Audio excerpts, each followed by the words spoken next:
রাষ্ট্র ব্যবস্থার ক্ষেত্রে যদি ইসলামের কথা বলি, রাজনীতিতে ইসলাম আছে, ইসলামের মধ্যে রাজনীতি আছে, এই কথা বললেই নাকি আমরা মৌলবাদী, এই কথা বললেই নাকি আমরা জঙ্গিবাদী, এই কথা স্লোগান দিয়ে আমাদেরকে মুখ বন্ধ করে রেখেছে দীর্ঘ বহু বছর। এই আজকে সুযোগ হয়েছে, সুযোগ এসেছে আমাদের সকল ওলামায়ে কেরাম মিম্বরে ধনিয়ার এই চেয়ার থেকে আপনাদেরকে সত্যিকার হক কথা জানিয়ে দেওয়া এবং বাংলার এই রাষ্ট্র চালানোর ক্ষেত্রে ইসলামী ব্যবস্থাপনা জারি করা এবং ইসলামী রাষ্ট্র কায়েম করার ক্ষেত্রে সকলকে ভূমিকা রাখা। ইসলামী রাষ্ট্র কায়েম হবে কিভাবে? মদিনার রাষ্ট্র যেভাবে আমার রসুল কায়েম করেছেন ঠিক সেইভাবে আফগান তাদের রাষ্ট্র কায়েম করে সুন্দর একটা রূপ দিয়েছে। তারাও ইসলামী জীবনধারার মতো কত সুন্দর করে নারীদের স্বাধীনতা আছে, পুরুষদের স্বাধীনতা, কাদের স্বাধীনতা, এরপর আপনার ইবাদত বন্দেগীর স্বাধীনতা, অন্যান্য ধর্মের স্বাধীনতা, সব কিছু ইসলাম মোতাবেক করার কারণে আজকে তাদের দেশ সারা বিশ্বের মধ্যে অর্থনৈতিকভাবে সবার উপরে উঠে গেছে। সুবহানাল্লাহ। ফল ফসলা দিয়ে আল্লাহ সব কিছু তাদেরকে রিজিকে ভরপুর বারাকা দান করে দিয়েছেন। আমরা তাদেরকে যদি অনুসরণ করতে যাই, আমরা নাকি আফগানের জঙ্গি, আমরা আফগানের জঙ্গি স্লোগান দেয়। কারা দেয় জানেন? যাদের মধ্যে ইসলামের বীজ নাই, ধর্ম কর্ম তো নাই, মন চাহি জিন্দিগি দুনিয়ার মধ্যে আসি আর নাস্তিকতা পূর্ণ জীবন যাপন যারা করছে এদের মুখে এগুলো শোভা পায়। কিন্তু যারা মুমিন আর ইসলামের নাম তাদের সাইনবোর্ডের নামের সাথে ব্যবহার করে, আমরা তাদেরকে জানিয়ে দিতে চাই আগামীর বাংলাদেশ হবে ইসলামের বাংলাদেশ, কোরআনের বাংলাদেশ। কথা বলেন ঠিক কিনা? আল্লাহ পাক রব্বুল আলামিন আমাদের সবাইকে যেন সেই ক্ষেত্রে সর্বোচ্চ চেষ্টা এবং যত সংগ্রাম দরকার, যত জায়গায় যেখানে যখন যাওয়া দরকার ওলামায়ে কেরাম ডাক দেওয়ার সাথে সাথে আমরা তাদের ময়দানে হাজির হয়ে যাব ইনশাআল্লাহ। হাত তুলে আল্লাহকে দেখান। আল্লাহ সকলের হাতকে আপনি ইসলামী সংগ্রামী জীবনে আপনি তাদেরকে কবুল করেন, বলেন আমিন। সংগ্রাম কাকে বলে? বদর যুদ্ধ এমনে হয় নাই, উহুদের যুদ্ধ এমনে হয় নাই, খন্দকের যুদ্ধ এমনে হয় নাই। সাহাবাই কেরামের ঈমানকে আল্লাহ পরীক্ষা করে দিয়েছেন। সাহাবাই কেরামের ঈমান আপনি শুধু বলবেন আমান্না, আমরা ঈমান এনেছি, আর আল্লাহ পরীক্ষা করবে না? না না না। আইয়াতরাকু আইয়াকুলু আমান্না ওয়া হুম লা ইফতানুন। আল্লাহ আমরা তো ঈমান আনছিলাম, আল্লাহ আর পরীক্ষা করবে না? ঈমান বলছে কার মতো ঈমান আনবি? আমানু কামা আমানাস নাস। সাহাবাই কেরাম যেভাবে ঈমান এনেছে তাদের মতো করে ঈমান আনো। একজন আদনা সাহাবীকে যদি আপনি অনুসরণ করি, ওই সাহাবীর জিন্দেগির মধ্যে ইসলামের সব কিছু আছে না নাই? আমাদের মধ্যে ইসলামের একটু সব কিছু চলে আসবে। সাহাবীদের আদর্শে, আল্লাহ রসুলের আদর্শে আমাদের এই বাংলাদেশ আদর্শিত হবে। কোনো এরকম নাম ব্যবহার করলে চলবে না। জাতির পিতার আদর্শে আমাদের বাংলাদেশ চলবে, এই স্লোগান আমরা কবর দিয়ে দিয়েছি। কথা বলেন ঠিক কিনা?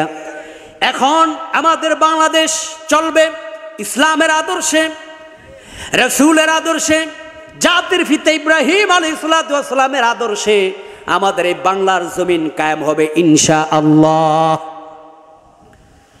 মাত্র শুরু, সামনে আছে গুরু, মাত্র শুরু।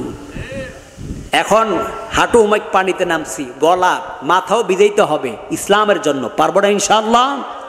ইসলামকে ময়দানে কায়েম করেই ছাড়বো ইনশাআল্লাহ।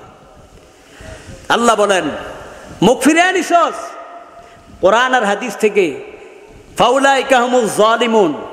যারা বিচারের ক্ষেত্রে, দেশ পরিচালনার ক্ষেত্রে কোরআনকে অ্যাভয়েড করবে, আমি তাদেরকে জালেম হিসাবে ঘোষণা দিলাম। ফাউলাইকামুল কাফিরুন, তারা কাফের। ফাউলাইকামুল ফাসিকুন, আল্লাহ বলেন তারা নাফরমান, তারা ফাসিক। অতএব এদেরকে ধর শক্ত করে। বাংলার জনগণ ধরিয়ে দিয়েছে, দেখে দিয়েছে। আজকে তাদেরকে লজ্জা হওয়া উচিত যে আসলেই আমাদের যে অবস্থা সৃষ্টি হয়েছে। কিছুদিন আগেও বড় বড় হুঙ্কার অহংকারের সাথে বলেছে আমরা দেশ থেকে পালাই না। কথা বলেন ঠিক কিনা? আমরা দেশ থেকে পালাই না। তোরা পালাবি কেন? তোরে পালানোর জন্য আল্লাহ কর্মী ঠিক করতাস। অপমানের সাথে বেইজ্জতির সাথে লাঠির মাধ্যমে পালাবি। এত সুন্দর করে পালাবি কা? আল্লাহ তাআলা আমাদের সবাইকে ইসলামের সঠিক বুঝ দান করুন, বলেন আমিন। এরপর আল্লাহ বলছেন ওয়ানাহশুরুহু ইয়াউমাল কিয়ামাতি আ'মা, আমি কিয়ামতের ময়দানে তাদেরকে অন্ধকার বানিয়ে উঠাবো। তারা বলবে আল্লাহ দুনিয়ার মধ্যে তো চোখ ছিল, কেন আজকে অন্ধকার বানিয়ে উঠাইলেন? আল্লাহ তাআলা বলবে কোথায় চোখ ছিল তোর? তোর কাছে তো উলামায়ে কেরাম আসছিল দিনের দাওয়াত দেওয়ার জন্য, কোরআনের কথা বলছে, কোরআনের আলো তোর কাছে কোথায়? ঈমানের আলো কোথায়? ঈমানের আলো, কোরআনের আলো যদি আপনার মধ্যে না থাকে তাহলে সেদিন আপনার চতুর্পাশ হয়ে যাবে অন্ধকার। আপনার নেক আমলগুলো যা আছে সব কিছু আপনি ভুলে যাবেন, নেক আমলগুলো আপনার স্মরণে আসবে না, সব অন্ধকার অন্ধকার লাগবে। অন্ধকারের যেমন আমরা পথ চলতে পারি না, কিছুই ডাইনে বামে সামনে পিছনে কিছুই দেখা যায় না, কিয়ামতের ময়দানে আমার আপনার আমলনামা হবে তেমন অন্ধকার, অর্থাৎ কোনো আমলনামা আছে তাও সেদিন মনে পড়বে না। আপনার চক্ষু ছিল, কোরআনের কোনো আলো আপনার মাঝে ছিল না। এই জন্য আপনার কিয়ামতের ময়দানে কি হবে? সেদিন আপনার সব ভালো ভালো আমলগুলো মনে পড়বে না। চতুর্দিকে ঈমান না থাকার কারণে, ঈমানের আলো না থাকার কারণে আপনি অন্ধকার দেখতে পাবেন। আল্লাহ বলে ক্বালা রাব্বি লিমা হাশারতানি আ'মা ওয়া ক্বাদ কুনতু বাসীরা, যে সেদিন নাফরমান বলবে আল্লাহ কেন অন্ধ বানায় উঠাইলেন? দুনিয়াতে তো চোখ ছিল, চোখ থাকলে তুই নামাজ যাইতি, কথা বলেন ঠিক কিনা? চোখ থাকলে তুই কোরআন পড়তি, চোখ থাকলে তুই আলেম ওলামার সোহবতে যাইতি, চোখ থাকলে তুই ইসলাম মোতাবেক জীবন যাপন করতি। চোখ থাকিয়া তুই কেমনে নাফরমানদের অনুসরণ করস? চোখ থাকিয়া তুই ওই নারীর কিভাবে অনুসরণ করস যে নারী বলে বাংলার জমিনে যত ফসল এইবার হয়েছে এই ফসল নাকি মা কালী এ দূত আসিয়া নাকি এই ফসল ভালো করছে, কথা বলেন নাউজুবিল্লাহ। কেমনে তুই এই নারীর অনুসরণ করস? তার ঈমান আছে? হ্যাঁ, কার অনুসরণ করলি?